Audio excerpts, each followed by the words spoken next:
கடையநல்லூர் ஜமாத்தை பொறுத்த வரைக்கும் சைஃபுல்லா ஹாஜா அவங்க சில தவறுகள் செய்யும்போது அதை நேருக்குன்னு நான் கேட்டிருக்கேன்.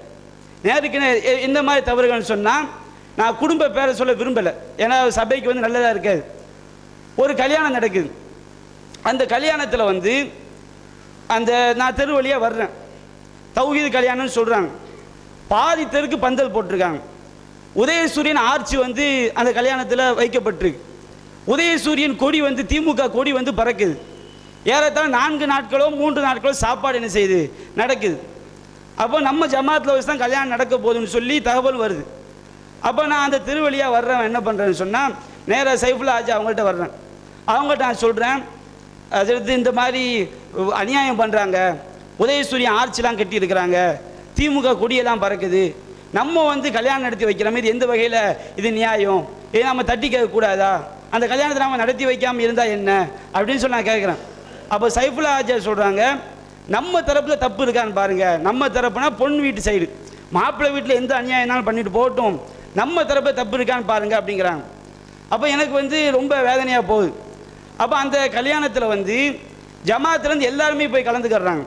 குறிப்பாக யார் யாரெல்லாம் நகர நிர்வாகிகள் முகமது கோரி போய் கலந்துக்கிறாரு, மாவட்ட துணைத் தலைவர் ஜஃபர்லா போய் கலந்துக்கிறாரு, அதே மாதிரி எஸ்எஸ்சி சைஃபுல்லா ஹாஜா தான் நடத்தி வைக்கிறாங்க. எந்த அளவுக்கு அந்த கல்யாணம் நடக்குன்னு சொன்னால் மாப்பிள்ளை வீட்டில் வந்து ஃபாத்தியா ஓதுறாங்க. இன்னும் சில சகோதரர்கள் சொன்ன தகவல், ஃபாத்தியா ஓதுனது உண்மை, மாப்பிள்ளை வீட்டில் நடந்த உண்மை. அந்த அடுத்து சொல்லப்போது அந்த சகோதரர் மூலமாக கேள்விப்பட்டு அந்த மாப்பிள்ளைக்கு வந்து அந்த வீட்டில் மாலை போட்டு அந்த திருவழியாக வந்து இந்த முக்குக்கு வந்தோன்னே மாப்பிள்ளை மாலையை கழிச்சு கொடுத்துட்றாரு. அப்போ இங்கே வந்து பொண்ணு வீட்டில் வச்சு சைஃபுல்லா ஹாஜா அவங்க தலைமையில் வந்து கல்யாணம் நடக்குது. அப்போ ஒரு நகர ஆஃபீஸில் வந்து எல்லாம் கூடி இருக்கிறோம். கூடி இருக்கும்போது எல்லாருமே இருக்கிறாங்க. அப்துல் மஜீத் இருக்கிறாரு, முகமது கோய் நகர தலைவர் இருக்காரு, சின்சா இருக்கிறாரு, எல்லா நிர்வாகிகள் இருக்கிறாங்க. நான் பயங்கரமாக ஃபைட் பண்ணுறேன். நீங்கள் வந்து இந்த மாதிரி ஒரு கல்யாணம், நம்ம நபி வழி திருமணம் சொல்கிறோம், மாப்பிள்ளை வீட்லேயும் கரெக்டாக இருக்கணும்னு சொல்கிறோம், பெண்ணு வீட்லேயும் கரெக்டாக இருக்கணும்னு சொல்கிறோம், இந்த மாதிரி ஒரு மார்க்கத்துக்கு மாற்றமாக நடக்குது. அதை நீங்கள் பெண்ணு வீட்டில் கரெக்டாக கிடையாது. சுன்ன ஜமாத்துக்கும் நமக்கு என்ன வித்தியாசம்னு சொன்னால், சுன்ன ஜமாத்தில் வந்து ஃபாத்தியா ஓதுவாங்க, இங்கே ஃபாத்தியா ஓதப்படுது. இந்த ரெண்டும் மட்டும்தான் வித்தியாசம். இது அல்லாமல் எல்லாமே அந்த கல்யாணம் நடக்குது. அப்போ நீங்கள் இந்த மாதிரி நீங்கள் செஞ்சீங்களே, இந்த கல்யாணம் நீங்கள் நடத்தி வச்சிங்களே, இது எந்த வகையில் வந்து நியாயம், இது நம்ம தௌஹீத் ஜமாத் இப்படி தான் நம்ம சொல்கிறோமா அப்படின்னு சொல்லி கேட்டவுடனே எஸ்எஸ்சி சைஃபுல்லா ஹாஜா சொல்கிறாங்க, நான் இருந்த சபையில் தவறு நடந்ததா? அவர் என்ன சொல்கிறாங்கன்னா, மாப்பிள்ளை வீட்டில் என்ன நாள் நடக்கட்டும், பெண்ணு வீட்டில் என்ன நாள் நடக்கட்டும், நான் போய் எந்த மேடையில் இருந்தனோ அந்த மேடையில் தப்பு நடந்ததா, தவறு நடந்ததா? அப்போ எப்போவுமே நான் வந்து சாதாரண மக்கள்கிட்ட பேசும்போது மார்க் அடிப்படையில் ஹதீஸு குரான் எல்லாம் எடுத்து வச்சு பேசுவேன். சைஃபுல்லா ஹாஜா அவங்க இப்படி சொன்னவொன்னே எனக்கு வந்து ரொம்ப ப்ரெஷர் ஏறிடுச்சு.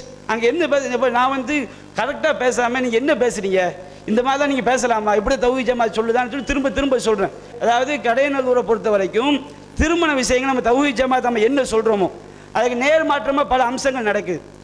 ரஹ்மானியாபுரம் பள்ளியில் வந்து ஒரு சகோதரர், அந்த சகோதரர் பேர் சொல்ல விரும்பலை, குடும்பத்து பேரும் தெரியும், நான் சொல்லும் போதே மக்களுக்கு தெரியும். அப்போது சகோதரிய கல்யாணம் நடக்குது. கல்யாணம் நடக்கும்போது அந்த பெண்ணு வீட்டில் என்ன பண்ணுறாங்கன்னா, மூடையாக தேங்காயை கொண்டு வந்து கல்யாண வீட்டு மதியம் பள்ளியுடைய வாசலில் வச்சு என்ன செய்கிறாங்க, எல்லாருக்கும் கொடுக்குறாங்க. கொடுத்து முடித்தவொடனே தகவல் ஜமாத்துக்கு வருது, சைஃபுல்லா ஹாஜா அவங்க நடத்தி வைக்கிறாங்க. அந்த சகோதரர் வந்து ரியாத்தில் ஏதோ பொறுப்பில் இருக்காங்களாம், நம்ம தௌஹீத் ஜமாத்தில் இருக்காங்களாம். அப்போ அப்படி இருக்கும்போது மறுநாள் பள்ளிவாச ஆஃபீஸில் இருக்கும்போது ஒரு ரஹ்மானியா பொறுத்த ஒரு சகோதரர் வந்து நான் இருக்கிறேன், எஸ்எஸ்சி சைஃபுல்லா ஹாஜா இருக்கிறாங்க. அப்போ ஒரு சகோதரர் வந்து அஜரத்து அநியாயம் பண்ணுறாங்க என்ன, அப்போ சைஃபுல்லா ஹாஜா பேப்பர் வெயிட்டை விட்டுக்கிட்டே இருக்கிறாங்க. என்ன அப்பா அப்படின்னு கேட்கும்போது, அந்த வீட்டுக்கு வந்து மோட்ரு வந்து இறங்குது, பீரோல் வந்து இறங்குது, அது வந்து இறங்குது, நம்ம பள்ளியை பயான் பண்ணும்போது எதுவும் வாங்க மாட்டேன் கொடுக்க மாட்டேன்னு சொல்லிட்டு அந்த வீட்டில் இப்படிலாம் வந்து இறங்குதுன்னு சொல்லி அந்த சகோதரர் வந்து ரிப்போர்ட் பண்ணுறாரு. ரிப்போர்ட் பண்ணும்போது இதை மறுத்தாங்கன்னா எந்த வீடு எல்லாம் நான் சொல்லிடுவேன். அப்போ ரிப்போர்ட் பண்ணும்போது சைஃபுல்லாஜி வந்து எந்த ஒரு வார்த்தையுமே பதில் சொல்லலை. எனக்கு வந்து அவங்க பக்கத்தில் உட்கார்ந்துருக்கிறேன், இவர்கிட்ட தான் முறையிடுறாங்க. இவர் பேப்பர் வெயிட்டை உருட்டிக்கிட்டு அமைதியாக இருக்கிறாரே தவிர அவருக்கு வந்து அவங்க செஞ்ச தப்பு தான், நாங்கள் வந்து கூப்பிட்டு கேட்குறோம் வைக்கிறோம் போகிறோம்னு சொல்லி எந்த விதமான பதில் என்ன செய்யலை சைஃபுல்லா ஹாஜா அவங்க வந்து சொல்லலை, ரொம்ப அமைதியாக இருக்கிறாங்க. அப்போ இது வந்து உதாரணத்துக்கு நான் சொல்லக்கூடிய 2 விஷயங்கள். இந்த மாதிரி பல கல்யாணங்களில் வந்து மார்க்கத்துக்கு மாற்றமாக நடக்குது.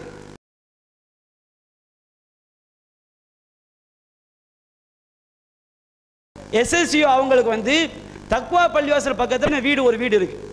அந்த வீட்டில் வந்து சிறுபான்மையினர் இஸ்லாமிய விடுதி அப்படிங்கிற விடுதியை வந்து எஸ்எஸ்சி அவங்களோ யாரோ முயற்சி பண்ணி கொண்டு வர்றாங்க. பீட்டர் அல்போன்ஸுடைய தலைமையில் வந்து அந்த வீட்டுக்கு முன்னாடி போர்டு வைக்கிறாங்க. அந்த போர்டு வைக்கும்போது அந்த போர்டுக்கு மாலை போட்டு எல்லாம் செஞ்சு அந்த இஸ்லாமிய விடுதி வந்து ஆரம்பிக்கப்படுது. அதை விடியல் வெள்ளி அமைப்பை சார்ந்தவங்க என்ன பண்ண ஷிர்கு அப்படிலாம் சொன்னாங்க. அந்த விடுதியை ஆரம்பிக்கும் போது எஸ்எஸ்சி அவங்க அந்த மீட்டிங்கில் பேசுகிறாங்க, அல்லாஹ்வுக்கு அடுத்தபடியாக பீட்டர் அல்போன்ஸ் அவருடைய அந்த முயற்சியால் இங்கே வந்து இது கொண்டு வரப்பட்டிருக்கு அப்படின்னு சொல்கிறாங்க. அப்போ இது வந்து இந்த வார்த்தை ஒரு அரசியல்வாதியை நோக்கி நம்ம ஜமாத் பேச வேண்டிய அவசியம் கிடையாது. அப்போ இது வந்து பல நமக்கு எதிரான அமைப்பினரால் மிக பயங்கரமாக செய்யப்படுது, விமர்சனம் செய்யப்படுது. இந்த மாதிரி பல ரீதியில் வந்து ஜமாத்துடைய கண்ணியத்துக்கு பாதகம் ஏற்படுற மாதிரி எஸ்எஸ்சி அவங்களுடைய பேச்சு நடவடிக்கை அமைஞ்சிருக்கு.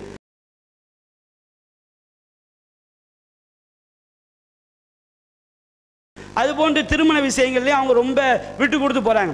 நிர்வாக விஷயங்கள்லையும் எந்த விதமான கணக்கு வழக்கையும் அவங்க என்ன செய்ய மாட்டேங்கிறாங்க, காட்ட மாட்டேங்கிறாங்க. அதே போன்று மஸ்ஜிதுல் முபாரக்கில் கடனுதவி திட்டம்னு சொல்லி இயங்கிக்கிட்டு இருக்கு. இந்த கடனுதவி திட்டத்தை வந்து நான் கேட்குறேன், கடனுதவி திட்டத்தை யார் பணம் தந்திருக்காங்க, அது எவ்வளோ பணம் இருக்குது அப்படின்னு சொல்லி கேட்கும்போது அது வந்து ஒரு ஏதோ ஒரு சகோதரர் தந்திருக்காரு, ரகசியம், அதெல்லாம் வெளியே சொல்ல முடியாது, நீங்கள் பேரை சொல்ல வேண்டாங்க, எவ்வளவு பணம் இருக்குது நிர்வாகத்துக்கு நீங்கள் சொல்லுங்கள் அப்படின்னு சொல்லி கேட்கும்போதும் கடனுதவி திட்டத்தை நாங்கள் சொல்ல முடியாது. அதுபோன்று நிர்வாக மீட்டிங் நடக்கும்போது என்ன வந்து ரொம்ப நான் சில விமர்சனங்கள் செய்யும்போது ரொம்ப தரக்குறைவான வாசகம் விமர்சனங்கள் ஃபோர்ஸாக செய்யலாம். அதாவது அப்படி ஆனால் என்ன நடக்குன்னா, போடா பண்ணி பேல, அந்த பேல, இந்த பேல, உனக்கு வந்து இஸ்லாமிய கடைநல்லூர் சம்பளம் வாங்கும்போது உனக்கு இனிக்குது, மேதப்பாளையம் சம்பளம் வாங்கும்போது உனக்கு கசக்குதோ, இந்த மாதிரி பல அருவருக்கத்தக்க வார்த்தைகளை வந்து என்ன நோக்கி பயன்படுத்துகிறாங்க. பயன்படுத்தக்கூடியவங்க பார்த்து எஸ்எஸ்சி அவங்களோ நகர நிர்வாகிகளோ யாருமோ எந்த விதமான வார்த்தையும் பயன்படுத்த மேடம், போடா விளைஞ்சி போடா அப்படி இப்படிலாம் ஒரு சம்பவம் நடக்குது. அவங்க என் மேலே குற்றச்சாட்டு வைக்கும்னு அதுக்கு தெளிவுபடுத்துவேன். ஆனால் இந்த மாதிரி என்ன ரொம்ப மற்ற இழிவான வார்த்தைகளை பயன்படுத்தி அந்த நிர்வாகத்தில் உள்ளவங்க பேசுகிறாங்க, யாருமே என்ன செய்யறது இல்லை, இதை கண்டுக்கல. அப்போ இதுக்கு நான் இதை என் மூலமாக வைக்கக்கூடிய குற்றச்சாட்டுகள்.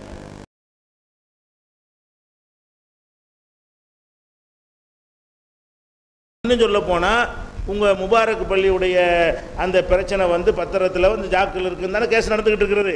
ஜாக்கில் இருக்கிறதா கேஸ் நடந்தாலும் மக்கள் அதுகளை இல்லாதனால கைப்பற்றிக்கிட்டீங்க.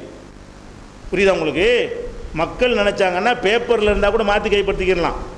தமிழ்நாடு தௌஹீத் ஜமாத்துன்னு இருக்குது, பிரச்சனை ஆகிவிட்டது, தமிழ்நாடு தௌஹீத் ஜமாத் தடமுருண்டு போச்சுன்னா நீங்கள் எல்லாம் கூடி இதாண்டா நீங்கள் கையில் எடுத்துகிட்டு போயிடுவீங்க.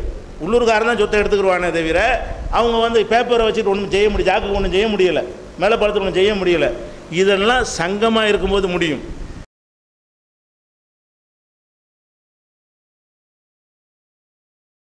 நம்ம அது ஒரு ஆப்ஷன் எல்லாருக்கும் வைக்கிறோம். அப்படி ஏற்கனவே பதிவு செய்யப்பட்டு இருந்தால் அந்தந்த மஹல்லாவில் உள்ள அனைத்து தௌஹீது சகோதரர்களையும் உள்ளூர் சகோதரர்களையும் அந்த ட்ரஸ்டில் ரெக்கார்டில் உறுப்பினராக ஆக்க வேண்டும். என்ன ஷரத்து போட்டிருக்கோம், அதில் முடிவு எடுத்துருக்குறோம். இந்த ஒரு மஹல்லா இருக்குன்னு வைங்களேன், தக்வா பள்ளின்னு ஒரு சொல்கிறீங்க, அந்த மஹல்லாவை சுற்றி உள்ள யாரெல்லாம் இருப்பார்களோ, அதில் யார் தௌஹீத் சகோதரர்கள் இருப்பார்களோ அவ்வளோ ஒரு இந்த 10 பேர் மட்டும் இருக்கக்கூடாது. ட்ரஸ்ட்டு மெம்பர் வந்து 100 200 வந்தாலும் சரி, அவ்வளவையும் மினிட்டில் ரெக்கார்டு படி எழுதி உங்கள் எல்லாத்துக்கும் உரிமை இருக்குது என்று சொன்னால் மட்டும்தான் அந்த மாதிரி ட்ரஸ்ட்டை அங்கீகரிப்பது. மக்களுக்கு உரிமை கொடுக்காம ஒரு 10 பேர் ஜமாத்து பேரை சொல்லி வசூல் பண்ணுவது, 10 பேர் நிர்வாகம் பண்ணுவது, யாரும் கணக்கேற்க முடியாமல் போமையானால் அந்த மாதிரி தவறுகள் நாளைக்கு நடந்து விட்டால் நாங்கள் அல்லாட்ட பதில் சொல்லணும். இந்த பேரை பயன்படுத்துவதற்காக வேண்டி நீ ஏன் தடுக்கலைன்னு நல்லா கேள்வி கேட்பான். இதை ஜமாத்து அனுமதிக்காது. இதுதான் நிலைப்பாடுங்க.